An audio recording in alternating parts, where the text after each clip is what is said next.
ನಾರಾಯಣಂ ಸುರಗುರುಂ ಜಗದೇಕನಾಥಂ ಭಕ್ತಪ್ರಿಯಂ ಸಕಲಲೋಕನಮಸ್ಕೃತಂಚ ತ್ರೈಗುಣ್ಯವರ್ಧಿತಮಜಂ ಬಹುಮಾದ್ಯಮೀಶಂ ವಂದೇ ಭವಗ್ರಹಮರಾಸುರಸಿದ್ಧವರ್ತಿ ನಾರಾಯಣಂ ನಮಸ್ಕೃತ್ಯ ನರಂ ಚೈವ ನರೋತ್ತಮಂ ದೇವೀಂ ಸರಸ್ವತೀಂ ವ್ಯಾಸಂ ತತೋ ಜಯಮುದೀರಯೇ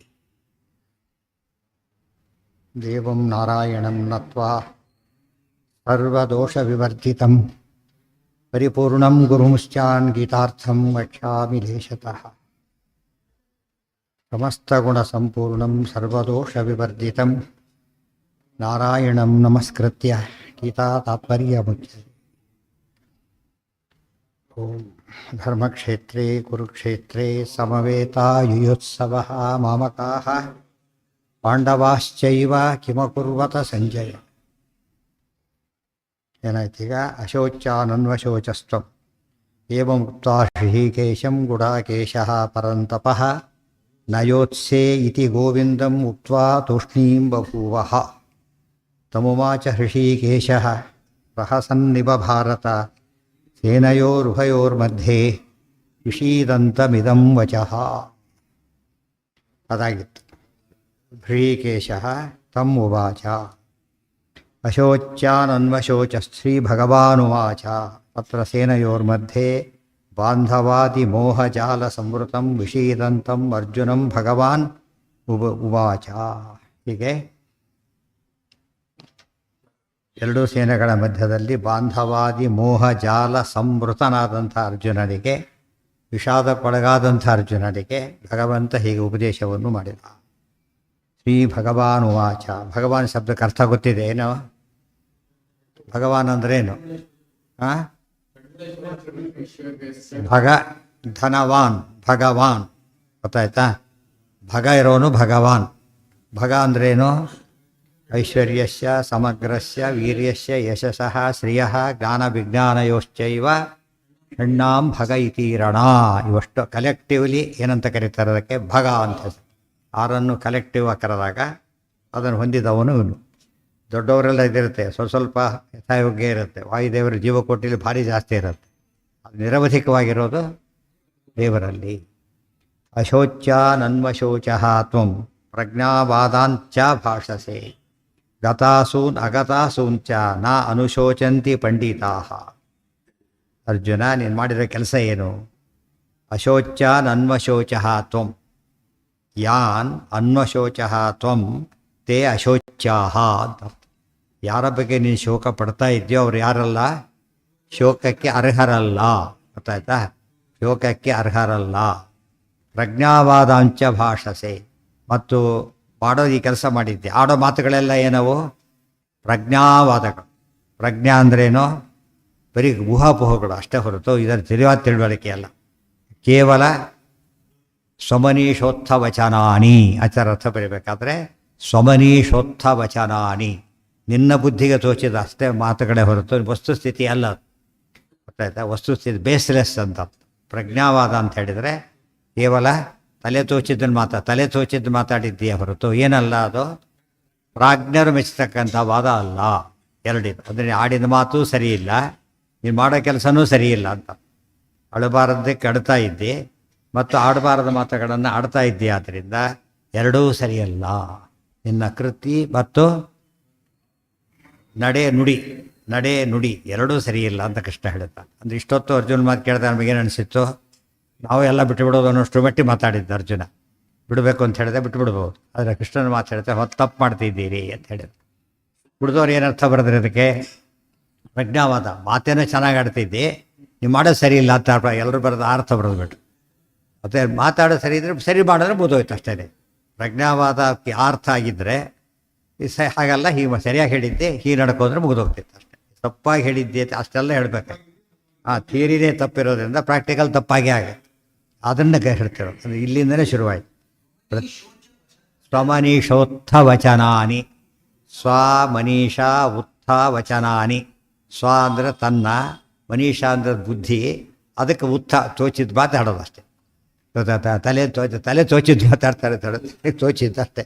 ಆದ್ದರಿಂದ ಅದು ಸರಿಯಾದ ಮಾತಲ್ಲ. ಅಂಥ ಮಾತಿಗೇನಿಲ್ಲ, ಶಾಸ್ತ್ರೀಯ ಬಣ್ಣನೆ ಸಿಗೋದಿಲ್ಲ. ಅಶೋಚ ನನ್ವ ಅದಕ್ಕೆ ಹೇಳಿದರು. ಹೇಳಬೇಕಾದ್ರೆ ಎಲ್ಲ ಆಡಿದ ಮಾತುಗಳಿದೆ. ಈಗ ಇವರು ಭೀಷ್ಮರು ಪೂಜ್ಯರು, ದುಷ್ಟರು, ಅದೆಲ್ಲ ಸರಿ. ದುಷ್ಟರು ಅಂತ ಹೇಳಿದ ಮೇಲೆ ಅವ್ರು ಕೊಂದರೆ ಪಾಪ ಬರುತ್ತೆ ಅಂತ ಹೇಳಿದ್ರೆ ಹೇಗೆ ಸರಿ ಆಗಿದ್ರೆ? ಮತ್ತು ಅವ್ರ ಅನುಯಾಯಿಗಳಾದ ಮೇಲೆ ಅವ್ರ ಪೂಜ್ಯತ್ವ ಇಲ್ಲಿಲ್ಲ, ಯಾವ ಮಟ್ಟಿಗೆ ಇಲ್ಲ, ಯುದ್ಧದ ಮಟ್ಟಿಗೆ ಇಲ್ಲ. ಬೇರೆದ್ರಲ್ಲಿ ಇರ್ಬೋದು, ಈ ಮಟ್ಟಿಗೆ ಪೂಜ್ಯತ್ವ ಇಲ್ಲ. ಇಲ್ಲಿ ಅವ್ರು ಏನೋ ಪ್ರೊಫೆಸರ್ ಇರ್ಬೋದು, ಹಾಗಾಕಿರೋದು ತಪ್ಪಷ್ಟೇ. ಅದು ಅದನ್ನು ತಪ್ಪು ಅಂತ ಒಪ್ಕೊಡ್ದು ಹೋದರೆ ಮುಂದೆ ಆನ್ಸರ್ ರಾಂಗ್ ಬರುತ್ತೆ ಆಮೇಲೆ. ಗೊತ್ತಾಯ್ತಾ? ಆ ದೃಷ್ಟಿಯಲ್ಲಿ ಸರಿಯಲ್ಲ. ಇದನ್ನು ಎರಡು ರೀತಿಯಲ್ಲಿ ನೋಡಬೇಕು. ಅದು ಹೇಳ್ತಾ, ಅದರಿಂದ ನಾನು ಹೇಳ್ತಿರೋ ಮಾತೇನು, ಶೋಕ ಪಡ್ತಾ ಇದ್ದೆ, ಅಶೋಚರ ಬಗ್ಗೆ ಶೋಕ ಪಡ್ತಾ ಇದ್ದೆ, ಪ್ರಜ್ಞಾವಾದ ಆಡ್ತಾ ಇದ್ದಿ. ಇಲ್ಲೊಂದು ಮತ್ತೊಂದು ಪ್ರಶ್ನೆ ಬರುತ್ತೆ, ಅದು ಹೇಗೆ ಅಂತ ಪ್ರಶ್ನೆ ಎಕ್ಸ್ಪ್ಲೇನ್ ಮಾಡ್ತಾರೆ. ಮೊದಲು ಶೋಕ ಮಾಡ್ತಿರೋ 2 ಪಾಯಿಂಟ್ ಬೇಕೀಗ. ಒಂದು, ಶೋಕಕ್ಕೆ ಅನರ್ಹರ ಬಗ್ಗೆ ಅಂತ ಹೇಳಿದರೆ ಅವ್ರ ಬಗ್ಗೆ ಹೇಳಿ. ಎಲ್ಲರ ಬಗ್ಗೆ ಯಾಕೆ ಹೇಳಬೇಕು ಕೃಷ್ಣ ಅಂತ ಕೇಳಿದರೆ, ಯಾರ ಬಗ್ಗೆ ಶೋಕ ಪಟ್ಟರು ಕೂಡ ಅವರಿಗೆ ಅಶೋಚರೆ. ಯಾವ ದೃಷ್ಟಿಯಲ್ಲಿ? ಇವರೆಲ್ಲ ಸಾಯ್ತಾರೆ, ಅವ್ರು ಅಳ್ತೀನಿ ಅಂದರೆ ಎಲ್ಲರಿಗೂ ಅಪ್ಲಿಕಬಲ್. ಈಗ ದ್ರೋಣ ಭೀಷ್ಮರಿಗೆ ಅಷ್ಟೇ ಅಲ್ಲ, ಯಾವ ಸತ್ತವರು ಯಾರ ಬಗ್ಗೆ ಕೂಡ ಅಳಬೇಕಾಗಿಲ್ಲ. ಯಾವ ರೀತಿ ಅಳಬೇಕಾಗಿಲ್ಲ ಅಂದರೆ ಅವ್ರು ಹೋಗಿಬಿಟ್ರಲ್ಲ, ಇಲ್ಲವೇ ಇಲ್ಲ ಅಂತ ತಿಳ್ಕೊಳ್ಳೋಕೆ ಹೋಗಬಾರ್ದು. ಅವರು ಸಂಪೂರ್ಣ ನಾಶವಾದರು ಅಂತಾರೆ. ಊರಿಗೆ ಹೋಗ್ತಾರೆ, ಟಾಟಾ ಮಾಡಿಬಿಡ್ತಾರೆ, ಖುಷಿಯಿಂದ ಬರ್ತಾನೆ ಹೊರತು ಹೋಗಿಬಿಟ್ರೆ ಅಳ್ತಾ ಬರ್ತಾನ? ಇಲ್ಲ. ಯಾಕೆ? ಏನು ಗೊತ್ತ ಅವ್ರಿಗೀಗ? ಇನ್ನೊಂದು ಕಡೆ ಇದ್ದಾರೆ, ಒಳ್ಳೇದಕ್ಕೆ ಹೋಗಿದ್ದಾರೆ, ಒಳ್ಳೆ ಕೆಲಸ ಮಾಡ್ತಾರೆ, ಆ ಥರ ಇದೆ ಹೊರತು ಅವ್ರ ಆಬ್ಸೆನ್ಸ್ ಏನು ಮಾಡಲಿಲ್ಲ, ಅವರಿಗೀಗ ದುಃಖ ಕೊಡಲಿಲ್ಲ. ಸೊ ಒಳ್ಳೆ ಕೆಲಸಕ್ಕೆ ಹೋದವ್ರ ಬಗ್ಗೆ ಅವ್ರ ಆಬ್ಸೆನ್ಸ್ ಯಾಕೆ ದುಃಖ ಕೊಡೋದಿಲ್ವೋ, ಯಾವ ವ್ಯಕ್ತಿ ಕೂಡ ಸಾಯೋದಿಲ್ಲ ಅಂದಮೇಲೆ ಅವರು ಹೋಗಿದ್ದಾರೆ ಅಷ್ಟೇ ಹೊರತು ಅವರು ನಾಶವಾಗಿದ್ದಾರೆ. ನಾಶ ಬೇರೆ, ಹೋಗಿರೋದು ಬೇರೆ. ಬ್ಯಾಂಕಲ್ಲಿ ದುಡ್ಡು ಇಟ್ಟಿದ್ದಾರೆ, ನಾಶ ಆಯಿತು ಅಂತ ಹೇಳ್ತಾರೆ. ಬ್ಯಾಂಕ್ಗೆ ಹೋದರೆ ನಾಶ ಆಗುತ್ತೆ, ಆ ವಿಚಾರ ಬೇರೆ ಬ್ಯಾಂಕ್ಗಳಲ್ಲಿ. ಆದರೆ ಅಥೆಂಟಿಕ್ ಕಿಟ್ಟಲ್ಲಿ ಏನಲ್ಲ, ಅದು ನಾಶ ಅಂತ ಇನ್ವೆಸ್ಟ್ಮೆಂಟ್ ಅಂತ ಕರೀತಾರೆ. ಗೊತ್ತಾಯ್ತಾ? ಬೇರೆ ಕಡೆಯಿದ್ದು ಅವ್ರು ಇದ್ದಾರೆ, ಮನೆಯಲ್ಲಿಲ್ಲ, ಹೊರಗಿದ್ದಾರೆ ಅಷ್ಟೇ. ಹೋದರು, ಎಲ್ಲ ಇದ್ದರು, ಹೋದರು, ಪ್ರಯಾಣಕ್ಕೆ ಹೋಗಬೇಕಾಗಿತ್ತಲ್ಲ ಹೋದರು, ರೆಫರೆನ್ಸಿಂದ ಇದ್ದಕ್ಕೆ ಅವ್ರು ಹೋಗಬೇಕಾಗಿತ್ತಲ್ಲ ಹೊರಟ್ರಾಗ್ಲೇನೆ ಅಷ್ಟೇ. ಬರೀ ಹೋದರು, ಬೇರೆ ಅರ್ಥ. ಮನೆ ಒಂದು ಮಾತಿಗೆ ತಕ್ಕಂಥ ಅರ್ಥ ಬೇರೆ ಆಗುತ್ತೆ. ಆ ದೃಷ್ಟಿಯಲ್ಲಿ ಒಂದು ಅರ್ಜುನ ಸ್ಪೆಸಿಫಿಕ್ಕಾಗಿ ಹೇಳೋದು, ಏನೊಂದು ಜನರಲೈಸ್ ಮಾಡೋದು. 2 ಪಾಯಿಂಟ್ ಇದೆ ಅದರೊಳಗೆ. ನೀನು ಯಾರ ಬಗ್ಗೆ ಆಡ್ತಾ ಇದ್ದೀಯೋ ಅವ್ರು ಅಳ್ಲಿಕ್ಕೆ ಯೋಗ್ಯರಲ್ಲದವರು. ದುಷ್ಟರ ಬಗ್ಗೆ ಹತ್ರ ನಾವು ದುಷ್ಟತನ ಮೆಚ್ಚಿದ್ದೇವೆ ಅಂತ ಆಗುತ್ತೆ ಅಷ್ಟೇ. ದುಷ್ಟತನ ಹೋಗಬೇಕು ಅಂದರೆ ಯಾರು ಹೋಗಬೇಕು? ದುಷ್ಟರು ಹೋಗಬೇಕು. ಅರ್ಥ ಆಯ್ತಾ? ದುಷ್ಟತನ ಹೋಗ್ಬೇಕಾದ್ರೆ ದುಷ್ಟರು ಹೋಗಬೇಕೆ ಹೊರತು ಬರೀ ದುಷ್ಟತನ ಅಂತ ಬೇರೆ ಹೊಲಕ್ಕೆ ಬರೋದಿಲ್ಲ. ದುಷ್ಟನ ಆಶ್ರಯಿಸಿದೆ, ಆಶ್ರಯ ಕೊಟ್ಟವ್ರು ನಡಿಬೇಕು, ಅರ್ಥ ಹೊರತು ಬೇರೆ ಅಲ್ಲ. ಅದೇ ರೀತಿ ಆಡಿದ ಮಾತನ್ನು ಸರಿ ಮಾಡ್ಕೋಬೇಕು. ಎಂದೂ ಕೂಡ ಗತಾಸೂನ್ ಅಗತಾಸೂಂಚ ಪಂಡಿತಾ ನ ಅನುಶೋಚಂತಿ. ಪಂಡಿತರು, ತಿಳುವಳಿಕೆ ಇರೋರು ಗತಾಸೂನ್ ಅಗತಾಸೂಂಚ. ಗತಾಸೂನ್ ಅಂದರೆ ಅಸುಗತ, ಮೃತರಾದವರು. ಅಗತಾಸೂನ್ ಮೃತರಾಗದೇ ಇರೋರು, ಅವ್ರ ಬಗ್ಗೆ ಏನು ಮಾಡೋದಿಲ್ಲ, ಅಳೋದಿಲ್ಲ. ಇದು ಇಂಪಾರ್ಟೆಂಟ್. ಗತಾಸು ಮತ್ತು ಅಗತಾಸಗಳ ಬಗ್ಗೆ ಅಳೋದಿಲ್ಲ. ಯಾರು ತಿಳುವಳಿಕೆ ಇದ್ದವರು. ಪ್ರಹ್ಲಾದರ ಮತ್ತು ಒಳ್ಳೆಯ ಎಕ್ಸಾಂಪಲ್. ಹಿರಣ್ಯಕಶಿಪು ಸತ್ತೋಗ್ಬಿಟ್ಟಿದ್ದಾನೆ, ಪರಮಾತ್ಮ ಎಲ್ಲ ಎದುರಿಗೆ ಕೊಂದು ಹಾಕಿದ್ದಾನೆ. ಭಾಗವತ ಹೇಳ್ತಾನೆ, ನಾನು ಇವನ ಬಗ್ಗೆ ದುಃಖ ಪಡೋದಿಲ್ಲ ಅಂತ ಹೇಳ್ತಾನೆ. ಯಾತಕ್ಕೆ? ಅಷ್ಟೇ ಅಲ್ಲ, ನಾನು ಸಂತೋಷ ಪಡ್ತೀನಿ ಅಂತ ಹೇಳ್ತಾನೆ. ಮೋದೇತ ಸಾಧುರಪಿ ವೃಶ್ಚಿಕ ಸರ್ಪಹತ್ಯ. ಇಲ್ಲಿ ಮಾತದು ದುಷ್ಟ ಮೃಗಗಳು, ದುಷ್ಟ ಜಂತುಗಳು ನಾಶವಾದಾಗ ಸಂತೋಷ ಪಡಬೇಕು. ಯಾತಕ್ಕೆ? ಅದರಿಂದ ತೊಂದರೆ ಆಗೋದು ತಪ್ಪಿಗೆ. ಒಬ್ಬ ಕಳ್ಳ ಸಿಕ್ಕ ಅಂದರೆ ಎಷ್ಟು ಜನಕ್ಕೆ ಅನುಕೂಲ ಆಯ್ತು ಅವ್ರಿಗೆ. ಅದೇ ಅಳೋ ವಿಷಯ ಅಲ್ಲ, ಸಂತೋಷ ಪಡೋ ವಿಷಯ ಹೊರತು ಅಳತಕ್ಕಂಥ ವಿಚಾರಣೆ ಅಲ್ಲ. ಇದಲ್ಲಿ ಬಂದಿರತಕ್ಕಂಥ ಅಂಶ. ಅಶೋಚಾನ್ ಅನ್ವಶೋಚಸ್ತ್ವಂ ಪ್ರಜ್ಞಾವಾದಾಂಶ್ಚ ಭಾಷತೆ. ಪ್ರಹ್ಲಾದ ದೊಡ್ಡ ದೃಷ್ಟಾಂತ. ಇನ್ನೊಂದು ದೊಡ್ಡ ದೃಷ್ಟಾಂತ ಅಂತ ಕೇಳಿದರೆ ಭೀಮಸೇನ ದೇವರು. ಅಭಿಮನ್ಯು ಸತ್ತಾಗತ್ತಿದ್ದ್ಯಾರೋ? ಅರ್ಜುನ ಅತ್ತ, ತಂದೆ ಅತ್ತ. ಆದರೆ ಘಟೋತ್ ಸತ್ತಾಗ ಯಾರು ಹೇಳಬೇಕಾಗಿತ್ತು? ಭೀಮಸೇನ. ಅದು ಯಾತಕ್ಕೆ? ಮನೆಯ ವಂಶದ ಹಿರಿಯ ಮಗ, ಗೊತ್ತಾಯ್ತಾ, ಮಹಾಪರಾಕ್ರಮಿ, ಅವನು ಸತ್ತಿದ್ದಾನೆ ಅಂತ ಹೇಳಿ ಅಳಬೇಕಿತ್ತು. ಆಗ ಅಳೋದಿಲ್ಲ. ಆಗತ್ತೆ ಪಂಡಿತಾಹ. ಸೊ ಆನಂದ ತೀರ್ಥ ಆಗಲೂ ಅಳಲಿಲ್ಲ ಅಂತ ಹೇಳಿದ ಮೇಲೆ ಅದು ನಿಜವಾದ ಪಾಂಡಿತ್ಯ.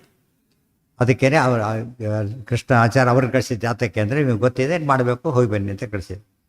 ಅಶೋಚಾನನ್ವಶೋಚ ತ್ವಂ ಪ್ರಜ್ಞಾವಾದಾಂಚ ಭಾಷಸೆ ಗತಾಸೂನ್ ಅಗತಾಸೂಂಚ ನ ಅನುಶೋಚಂತಿ ಪಂಡಿತಾ.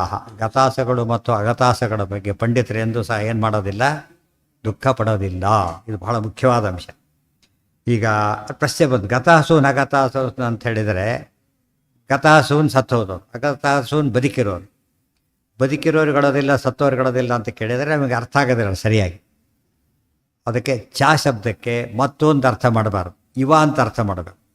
ಬದುಕಿದವ್ರನ್ನ ಕಂಡು ಹೇಗೆ ಅಳೋದಿಲ್ವೋ ಹಾಗೆ ಸತ್ತೋರ ಬಗ್ಗೆನೂ ಅಳೋದಿಲ್ಲ ಅಂತ. ಗೊತ್ತಾಯ್ತಾ? ಚಕಾರಕ್ಕೆ ಬರೀ ಬೇರೆ ಎಲ್ಲ ಮತ್ತೊಂದು ಅರ್ಥ ಮಾಡೋದು, ಆಚಾರ್ಯ ಮತ್ತೊಂದು ಅರ್ಥ ಮಾಡಬಾರ್ದು, ಇವ ಅಂತ ಅರ್ಥ ಮಾಡೋದು. ಚಕಾರಕ್ಕೆ ಅರ್ಥ ಇದೆ, ಅದು ಇದೆ, ಬೇಕಾಷ್ಟು ಕಡೆ ಪ್ರಯೋಗ ಇದೆ. ಗೊತ್ತಾಯ್ತಾ? ಕಥಾಸು ನಕಥಾಸುಂಚ ನ ಅನುಶೋಚಂತಿ ಪಂಡಿತ, ಎಂದೂ ಸಹ ಪಂಡಿತರ ಬಗ್ಗೆ ದುಃಖವನ್ನು ಪಡೋದಿಲ್ಲ. ಅಷ್ಟಾಯ್ತು. ಮುಂದೆ ಪ್ರಜ್ಞಾವಾದಾನ್, ಅದಕ್ಕೆ ಅರ್ಥ ಬರೀತಾರೆ ನೋಡಿ, ಇಲ್ಲೇ ಇದೆ. ಪ್ರಜ್ಞಾವಾದಾನ್ ಸ್ವಮನೀಷೋತ್ಥ ವಚನಾನಿ, ಇಲ್ಲೇ ಇದೆ. ನಿನ್ನ ಬುದ್ಧಿಗೆ ತೋಚಿದ ಮಾತನಾಡ್ತಾ ಇದ್ದಿ. ಆಮೇಲೆ ಮತ್ತೇನಿದೆ? ತಾಂ ಕಥಂ ಅಶೋಚ್ಯ, ಯಾತಕ್ಕೆ ಅಶಾಚ್ಯರು? ಗತಾಸೂನ್ ಹೇಗೆ ಗತಾಸೂನು ಸತ್ತು ಹೋಗ್ತಾರೆ ಅಂತ ತಿಳ್ಕೊಂಡಿದ್ದೀಯಲ್ಲ, ಅಷ್ಟೇ ಪ್ರಾಣ ಹೋಗುತ್ತೆ ಅಷ್ಟೆ. ಅವ್ರು ಹೋಗೋದಿಲ್ಲ. ಯಾರು ಹೋಗ್ತಾರೆ? ಪ್ರಾಣ ಹೋಗುತ್ತಷ್ಟೇ. ಇದರ ಅರ್ಥ. ನತ್ವೇವಾಹಂ ಜಾತು ನಾಸಂ ನತ್ವಂ ನೇಮೇ ಜನಾಧಿಪಾಹ. ಇನ್ನೂ ಹೇಳೋದಾದರೆ ಗೀತಾ ತಾತ್ಪರ್ಯ ನೋಡಿ. ಅದಕ್ಕೀಗ ಗೀತಾ ಭಾಷೆದ ಅರ್ಥ ಆಯ್ತು, ಗೀತಾ ತಾತ್ಪರ್ಯದ ಅರ್ಥ ಹೇಳ್ತಾ. ಹಾಂ, ಸ್ವಮನೀಷಾ ಉತ್ಥ ವಚನಾನಿ. ಹಾಂ, ದೊಡ್ಡ ಶಾನೆ ಬರಬೇಕು, ಅಲ್ಲೇನಿದೆ? ಇಲ್ಲ ದೊಡ್ಡ ಶಾ ಬರಬೇಕು. ಇದರಲ್ಲಿ ಹೇಳ್ತಾರೆ ನೋಡಿ.